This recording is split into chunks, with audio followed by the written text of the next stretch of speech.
Igbo anyị abịa, ndewonu ndị ọma na-ege ntị, ndị ọma nji eme ọnụ. Taa akụkọ ụwa ka mma akọrọ unu.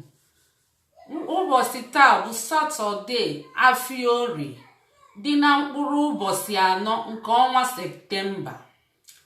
Cheenụ ntị ka unu nụrụ isiokwu anyị ji wee mere akụkọ. Ndị Ọhaọfia amaala iwu si na onye ọbụla nke riri anụ ehi ma nke eghere eghe ma nke amịrị amị ma nke arụrụ arụ ma ọ suya ma o ji sie ofe ma o ji gbaa nkwụ ma o ji mee emume na aka ga-akpara ya nwụchikọ onye ọkwụọ ụgwọ akatamkpo ego $300 ka ọ ga-akwụ. Ndị Ọhaọfia amaala iwu siri ike, zọọ ụkwụ n'ala ma fee n'isi. Mmiri na mbuze na-ebuzi ndị nke achịna ya na ụmụ uchu. Anyị nwetara akụkọ a na Unity News Progressive ka anyị si enweta akụkọ a. Anyị nwetakwa akụkọ na ndị IPOB awụchiela Witi, nwa oyibo onye ọkaikpe ga-abịa wee kpepụta onye isi Maazị Nnamdi Kanụ. Anyị wee sịkwazịa na ụmụ nwanyị ebidola wee tipụtebe egwu nnwere onwe akpọ Freedom Song, nke na-ewuzi kịta bụ nke nwanyị akpọ Madam Ella na Biafra Has Come News ka anyị si wee nweta akụkọ a. Anyị wee gaba na Igbo Class World. Anyị nwetakwa akụkọ na imilikiti ndị be anyị na-amaghịzikwa ka esi asụ Igbo, fa amaghịzikwa ka esi ede. Fa wee kwuo sio onye Igbo na-amaghị asụ Igbo ma ọ bụ na-enwere afọ Igbo, fa kpọta ụmụfa n'Igbo Class World ebe a ga-akụzili fa Igbo. Cheenụ ntị ka unu nụzie anya n'uju akụkọ n'uju. Ihe mere bụ na anyị nwetara akụkọ na ndị, biko unu ewekwe n'iwe, nwee ndidi ka m bịa ndị be anyị nwetara akụkọ na ndị Ọhaọfia Item Abịrịba Afụdimkpa afụ ogologo imi fancha kụrụ ekwe.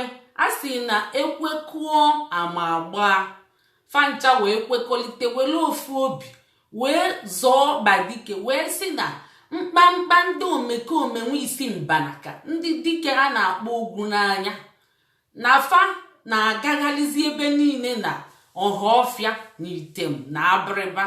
Fa wee pụta wee kwekọlite were otu onu wee tie wee sio na o nwerozi onye ga na-eli anụ efi ma ọ gọọ ego ma ọ ghee eghe ma ọ sie esi ma ọ welie mee emume, na onye ọbụla melie na a ga-amachipụ ya ọkwụọ akatamkpo ego $300, ya bụ 300,000 naira ka a ga-eti onye ahụ.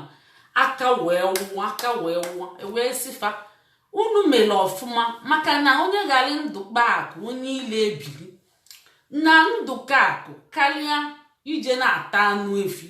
Unu tabazie azụ dị mma, azụ na-adị mma na-arụ karịa anụ, maka na ọ bụrụ ọsọ ma ibu egbe ma mma ma ọgụ ma ihe ọbụla ma wee jebe ọgụ bụ na ịnụrụ ọgụ, ịta anụ arụ gị afụfụ wee nweta ihe ị na-achọ, ịnụchagokwe na ọgụ dị na ya. O wee bụrụ ya ndị Abịrịba aka wee wụba. Asịkwa ndị niile bi na South, ndị bi na Southern Zoo nya ndịda anyanwụ, fancha niile bakwa ụdị ya ahụ, bee ekpele, baa mbụ ọnụ efi, maka na ọ bụ na fa bụ ọnụ efi ọ bụzi Fulani a naanị ya bụ finish okwu agwụ. Ayara anụ ọgụ egbe na mma ewezielu uche wee nụzie ọgụ uche, aka wee wụba. Anyị wee na-agakwa, anyị wee nwetakwa ozi na Biafra Unity News Progressive. Anyị wee fụkwa ebe mmiri na-ebu ndị Ọhaọfia, ọbụrụ ndị Ọhaọfia, ndị Ụmụuchu ya na ndị Achịna, mbuze na mmiri na-ebufa. Anyị wee sị kedu ihe na-eme, asị na Willie na-alụ ọrụ, ya bụ Willie is working. Onye ya kwuru onye na-ajụzi ya, ndị nta akụkọ anyị ji wee na-ajụta ụmụ ihe ahụ wee sio na onye na-agba ajụjụ ọnụ a na-eme politiks, na anyị achọrọ ihe ndị politiks. Ihe anyị kwukwa na ya bụ amanwe ndọgọndọgọ ọchịchị na Anambra steeti na Biafra land, ya bụ ebe okwu a jedebe. Wee sikwazie na n'ọnụ oyibo, no election in Anambra, no election in Biafra land, na dia we stand. Etele enu etele ana, etele ogili etele ụgba, na ogili bụ ọgwụ ofe. Anyị wee na-agakwa, anyị wee fụ ebe ndị oyibo, ndị ọkaikpe na ndị okpeikpe oyibo wuchi ịbịa solu wee kwado ikpe nke ndị IPOB. Aka wee wụba, asị na oge na-adịrị anya na iru ga-atọkwu unu ọchị, unu jisi ike. Asịkwazia ndị niile na-eme ịgba ọnụ na ataki, ndị na-eme irat na ataki bụla ataka na imilikiti n'imefa esoro n'ihe a na-eme. Ekwukwezie sio ataka ka eji ga kpụpụta onye isi nọ n'ime ụlọ mkpọrọ. Wee kwukwasio na ọtụtụ ndị a na-eme azụ afịa ataki, nya atakas na ataki ndị mmadụ, na fada atụkwa ego. Asị bifo ikwuo okwu, tupu ikwuo okwu gị wepụta risiti gị. Ọ bụrụ na iwepụtara risiti gị, ịma nkwu okwu. Anyị si na Unity General News wee na-enweta ya na WhatsApp group fa. Asị na ọ na-ada nkịta ebe ahụ na-afịọ tigbuo zọgbuo. Asịkwazịa na fa na-anụ ọgụ religion. Fa wee kwukwa ekwekọlite si rapụ religion, onye ọbụla kwanyere religion ibie ugwu.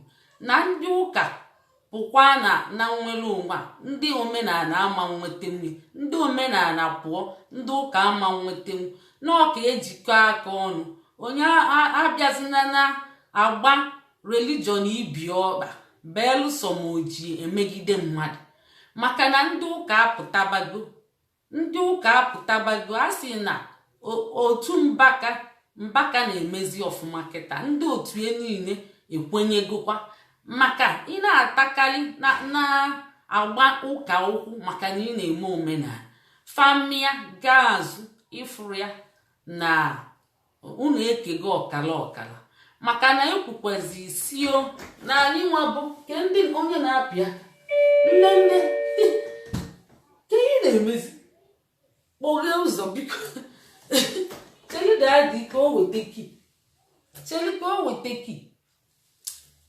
Ekwukwezie si na anyị nwa bụ ndị na-eje ụka, na ndị religious leader anyị bụzikwa ihe na-amala anyị ihe, na anyị bụzi zombi. N'ohi a gwara anyị mee ka anyị na-eme. Asị anyị go, anyị go. Asị anyị stop, anyị stop. Maka na ndị omenala gaa n'azụ ndị omenala ya na-atakarị anyị bụ ndị ụka. Anyị mmịa ihe niile agbasa, asịsị jikọta obi ọnụ, ma ị na-eme omenala ma ị na-eme ụka. Ihe anyị chọọ bụ nnwere onwe. Anyị achọrọ ụka ị na-eje ma ị na-eme omenala ma ị na-eje ụka. Ihe anyị chọọ bụ si jikọta obi ọnụ. Ekwuzie na si tụba ego, onye ọbụla atụrụ ego n'osoro n'ihe a na-eme, na-ejire gịnị ọnụ etinye azụ n'ofe. Nnọọ mbelede ka eji ama dike, mbelede ka eji eme gịnị ama dike. Na onye ọbụla na-eme sọsọ ataki na o sonyebere n'ihe a na-eme na-ejire gịnị ọnụ etinye azụ n'ofe n'aka ka eji atinye.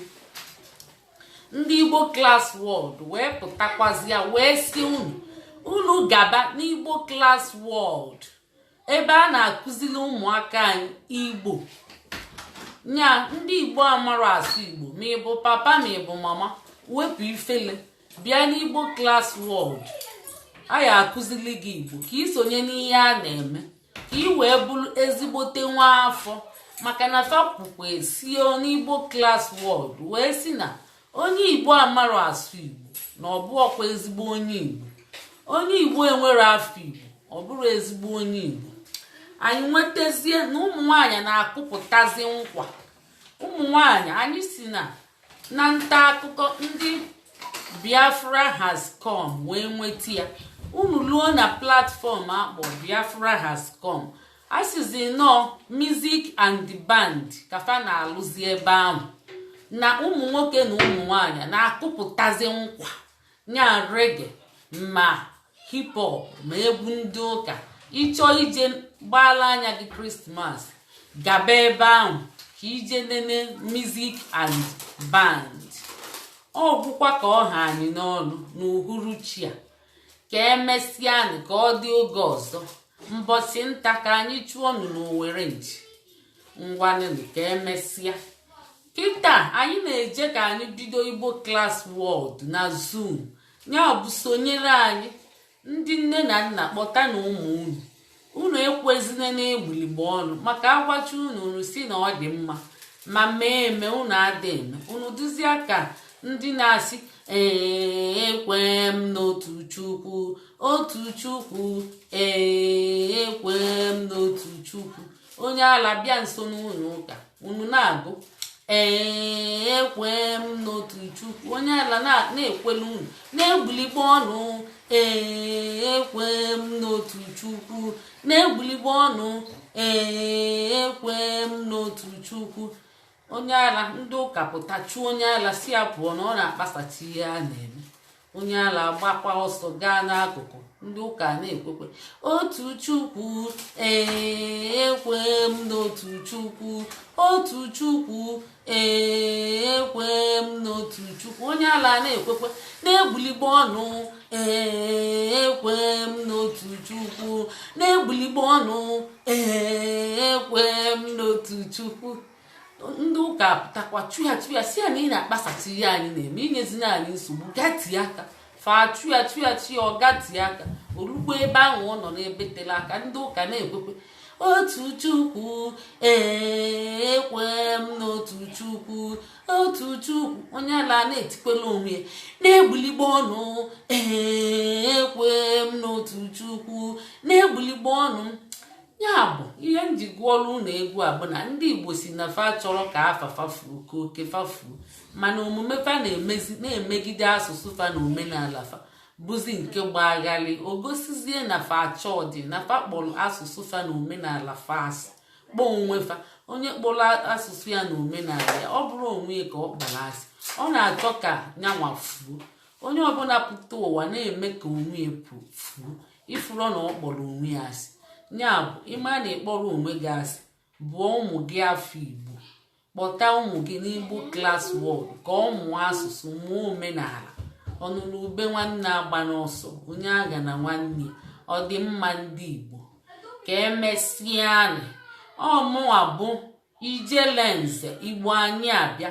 Ọ bụ na mba United Kingdom ka m si na-ewetara unu akụkọ a na uhuruchi a. Ngwanụ ka emesịanụ.